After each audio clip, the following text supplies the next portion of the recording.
অবশ্যই আত্মীয়তার সম্পর্ক বজায় রাখবেন, তবে এটাও মনে রাখতে হবে সব আত্মীয় কিন্তু এক নয়।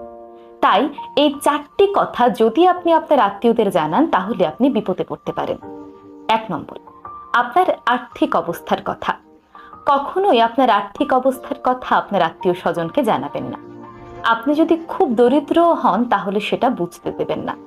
যদি তারা একবার বুঝতে পারে আপনার কাছে টাকা পয়সা খুবই কম আছে, তাহলে অনেক সময় তারা আপনাকে ছোট করে কথা বলবে কিংবা আপনাকে কষ্ট দেবে, বিভিন্ন জায়গায় আপনার গুরুত্ব অনেক বেশি কমিয়ে দেবে। আবার আপনার কাছে যদি অনেক বেশি অর্থকড়িও থাকে তাহলেও সেটা খুব বেশি শো অফ করতে যাবেন না। অনেকে আছেন আপনার সমৃদ্ধ অবস্থা দেখে আপনাকে নিয়ে ঈর্ষা করতে পারে এবং সেই ঈর্ষা থেকে আপনার বিভিন্ন ধরনের ক্ষতিও তারা করতে পারে।